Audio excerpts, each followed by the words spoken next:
Hello students, तो आज हम पढ़ने वाले हैं pair of linear equation in two variables. जी हाँ, आज मैं आपको इस चैप्टर के बारे में बहुत सारे टॉपिक्स बताऊंगा कि कैसे यूज होंगे, कौन सी मेथड कहाँ लगेगी इन दी एंड। मतलब इस चैप्टर का मैं आज आपको इंट्रोडक्शन देने वाला हूं। तो चलिए शुरू करते हैं। तो हमारे चैप्टर का नाम है pair of linear equation in two variables. तो सबसे पहले मैं आपको बता दूं लीनियर इक्वेशन क्या होता है। तो लीनियर इक्वेशन एक अलजेब्रिक एक्सप्रेशन होती है जिसका जो डिग्री होता है वो 1 होता है। जैसे यहां पे हमारा जो वेरिएबल x है, हमें पता है कि इसका डिग्री क्या है, 1 है। तो लीनियर इक्वेशन एक अलजेब्रिक एक्सप्रेशन होता है जिसका डिग्री 1 होता है। तो यहाँ पे हमने एक एग्जांपल लिया है आपको समझाने के लिए कि 3x + 2 = 0। यहाँ पे हमें x वेरिएबल दिया हुआ है जिसकी डिग्री 1 है। अब हम आते हैं यहाँ पर टॉपिक पे। यहाँ पर लिखा हुआ है linear equation in two variables. इसका मतलब ऐसी इक्वेशन जिसके अंदर 2 वेरिएबल्स हैं। यहाँ पर तो एक ही वेरिएबल है, तो 2 वेरिएबल के लिए मैं आपको एक एग्जांपल देता हूँ। यहाँ पे लिखेंगे 2x + 4y + 3 = 0। तो यहाँ पे हमें साफ दिख रहा है कि एक वेरिएबल ये है और एक वेरिएबल ये है। x और y 2 वेरिएबल हो गए, तो ये कहलाएगा linear equation in two variables. ये जो 2, 4 और 3 है वो हमारे रियल नंबर्स है और x और y जो है वो हमारे वेरिएबल्स है। वेरिएबल्स उन्हें कहा जाता है स्टूडेंट जिनकी आप वैल्यू चेंज कर सकते हैं। अब इसका कुछ फॉर्म इस तरह होता है लीनियर इक्वेशन का, ax + by + c = 0। इसका मतलब ये है कि ये जो 2, 4, 3 मतलब a, b, c जो है वो हमारे रियल नंबर से, x और y हमारे क्या है, वेरिएबल्स है। तो मुझे उम्मीद है कि आपको ये समझ में आ गया होगा।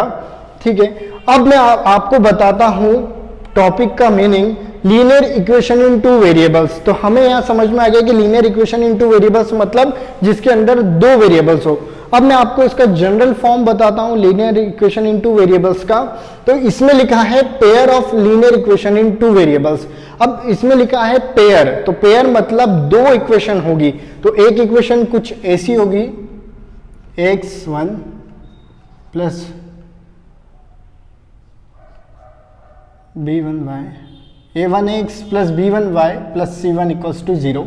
एक इक्वेशन आपकी ये हो जाएगी दोस्तों, और एक इक्वेशन ये हो जाएगी a2x + b2y + c2 = 0। मतलब इसका मीनिंग ये हुआ pair of linear equation in two variables. इसका मतलब यहाँ पे ये 2 पेयर हो गई, एक पेयर ये हो गई और एक ये हो गई, मिला के टोटल 2 पेयर हो गई, जिसमें a1 b1 c1 जो है हमारे a1, b1, c1 और a2, b2, c2 ये हमारे रियल नंबर्स है।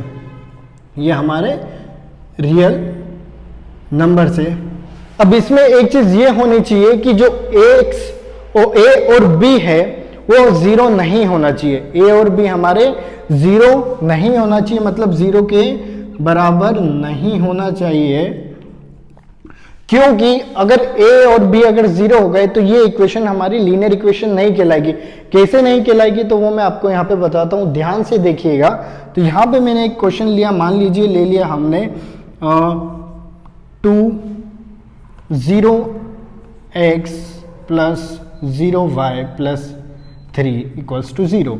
तो 0 का x में मल्टीप्लाई करा 0, 0 का y में करा 0, बचा सिर्फ 3 आपका। तो जो कि एक लीनियर इक्वेशन नहीं बन रही है। तो हमेशा याद रखिएगा a और जो b है दोनों कभी भी 0 के बराबर नहीं होना चाहिए। अगर वो 0 हुए तो इसका मतलब आपकी इक्वेशन लीनियर इक्वेशन नहीं कहलाएगी, गलत कहलाएगी। तो मुझे उम्मीद है आपको ये समझ में आ गया होगा। अब मैं थोड़ा और डिटेल में आपको इसके बारे में बताता हूँ। Student, pair of linear equation in two variables को सॉल्व करने की 2 मेथड होती है। जी हाँ, एक होती है ग्राफिकल मेथड और दूसरी होती है अलजेब्रिक मेथड। ठीक है, अब जो जनरल फॉर्म होता है वो इस तरह होता है लीनियर इक्वेशन का, a1x + b1y + c1 = 0। ये हमारी पहली इक्वेशन हो गई। और दूसरी इक्वेशन कहलाती है a2x + b2y + c2 = 0, जिसमें हमारे a1 b1 और c1 हमारे हैं कोफिशिएंट और x और y है हमारे वेरिएबल्स। यहाँ पर a2 b2 c2 हमारे कोफिशिएंट हो गए और x और y हमारे कहलाएंगे वेरिएबल्स। अब यहाँ पे हमें पहले इक्वेशन का कुछ ये रूल दिया हुआ है, a1 upon a2 does not equal to b1 upon b2। मतलब यहाँ पर a1 अपॉन a2 लिखेंगे अपन और b1 अपॉन b2 लिखेंगे। यहाँ पर इसको समझाने के लिए मैंने एक क्वेश्चन लिया है आपके लिए, 3x plus 4y plus 5 equal to 0। एक इक्वेशन ये लिए और दूसरी इक्वेशन लिए 7x plus 5y plus 7 equal to 0। तो a1 हम वो हो गया हमारा 3 और a2 हो गया हमारा 7। तो यहाँ पर हम लिख देंगे 3 और उसके नीचे लिख देंगे a2 की जगह 7, बीच में इक्वल टू का साइन। b1 हो गया हमारा 4 और b2 हो गया हमारा 5। तो ये हो गया आपका 4 अपॉन 5। अब हम यहाँ पे देख रहे हैं कि जो 3/7 है और ये 4/5 है, ये दोनों एक दूसरे से डिफरेंट है, अलग अलग है, एक दूसरे के बराबर नहीं है, समान नहीं है। तो यहाँ पे जो इक्वल टू का साइन लगा है उसकी जगह हम नॉट इक्वल टू का साइन लगा देंगे। इसका मतलब 3/7 डज नॉट इक्वल टू 4/5, ये उसके बराबर नहीं है। तो अगर ऐसी इक्वेशन फॉर्म होती है a1 upon a2 does not equal to b1 upon b2, तो वो कहलाता है इंटरसेक्टिंग लाइंस। इंटरसेक्टिंग लाइंस कैसे कहलाता है? जब हम ग्राफ बनाएंगे, जब अगर हम कभी ग्राफ बनाएंगे तो कोई एक पॉइंट पे लाइन एक दूसरे को क्रॉस करेगी, काटेगी, तो उन्हें कहा जाता है इंटरसेक्टिंग लाइंस। तो जब इस तरह का रूल आए कि जब a1 upon a2 b1 upon b2 के बराबर नहीं हो, तो वो कहलाता है इंटरसेक्टिंग लाइंस कहलाती है वो। पहला रूल हमारा नियम ये हो गया। दूसरा, अब ये जब एक पॉइंट पे काट रही है तो इसका सॉल्यूशन जो निकलेगा वो सिर्फ वन सॉल्यूशन निकलेगा। कितने सॉल्यूशन निकलेंगे दोस्तों? सिर्फ वन सॉल्यूशन निकलेगा, क्योंकि वो सिर्फ एक पॉइंट पे एक दूसरे को काट रही है। और तीसरा पॉइंट जो है, वो जो इक्वेशन कहलाएगी वो कंसिस्टेंट इक्वेशन कहलाएगी। जी हाँ, कंसिस्टेंट इक्वेशन कहलाएगी। स्टूडेंट्स, अब मैंने लिए ग्राफिकल मेथड की सेकंड कंडीशन। जी हाँ, अब इसके लिए भी मैंने यहाँ पर एक क्वेश्चन लिया है, इक्वेशन ली है। जी हाँ, हमारी ये जो जनरल फॉर्म होता है वो कुछ इस तरह होता है, a1x plus b1y plus c1, a2x plus b2y plus c2 equals to 0। तो उसी तरह मैंने यहाँ पे दो इक्वेशन लिए। दो इक्वेशन इसलिए लिए क्योंकि पेयर होता है, pair of linear equation in two variables. तो यहाँ पर एक इक्वेशन ये है हमारी 3x plus 4x plus 6 equals to 0, और दूसरी है 6x plus 8x plus 12 equal to 0। अब हमारी ये जो ग्राफिकल मेथड है उसमें a1 equals to a2 equals to b1 upon b2 equals to c1 upon c2 होता है। अब ये जब होता है तो क्या क्या कंडीशन लगती है, तो वो मैं आपको आज बताने वाला हूं। तो इसे हम क्या करेंगे, इस फॉर्म में लिख लेंगे। a1 अपॉन a2 मतलब 3/6, b1 अपॉन b2 मतलब 4/8 और c1 अपॉन c2 मतलब 6/12। अब स्टूडेंट हमें यहाँ पे साफ दिख रहा है कि 3 1 जा 3, 3 2 जा 6, ये कैंसिल हो रहा है। 4 1 जा 4, 4 2 जा 8, 6 1 जा 6, 6 2 जा 12। इसका मतलब ये जो हमारा है a1 by a2 equal to b1 by b2 equal to c1 by c2, ये तीनों बराबर आ रहा है। 1/2 इक्वल टू 1/2 इक्वल टू 1/2। तो ये जब तीनों a1 by a2 equal to b1 by b2 equal to c1 by c2 बराबर आए, इक्वल आए, तो उसे कहा जाता है कोइंसिडेंट लाइंस। अब कोइंसिडेंट लाइंस क्या होती है, तो जब आप ग्राफ बनाएंगे तो मैं बताता हूं वो कैसे बनेगी। मान लीजिए आपने एक ये लाइन ली, ठीक है। अब कोइंसिडेंट लाइन मतलब जब आप लाइन लेंगे, पहली इक्वेशन की जो लाइन बनेगी हमारी वो हमने ये बनाई, और जो हमारी दूसरी इक्वेशन की लाइन बनेगी वो कुछ इसके ऊपर ही बनेगी। जी हाँ, इसके ऊपर ही बनेगी दूसरी लाइन। वो ऐसा इसलिए होगा क्योंकि जो a1 अपॉन a2 है वो बराबर है b1 अपॉन b2 के और बराबर है c1 अपॉन c2 के। मतलब ये सब एक दूसरे के बराबर है, इसलिए जो दूसरी लाइन है, दूसरी इक्वेशन की लाइन है, वो उसके ऊपर ही बनेगी, इसलिए इसे कहा गया है कोइंसिडेंट लाइंस। अब इसमें क्या होगा स्टूडेंट्स, जब लाइन किसी एक पॉइंट पे काट रही होती है तो इसका मतलब उसका सॉल्यूशन निकलता है, बनता है। अब इसमें बहुत सारे इनफाइनाइटली मेनी सॉल्यूशंस बनेंगे क्योंकि ये तीनों एक दूसरे के बराबर है। और ये जो हमारी इक्वेशन है a1 upon a2 equal to b1 upon b2 equal to c1 upon c2, ये भी हमारी कंसिस्टेंट इक्वेशन है। जैसा कि हमारा पहले वाले में रूल था, उसी तरह से हम ये भी हमारी कहलाएगी कंसिस्टेंट इक्वेशन।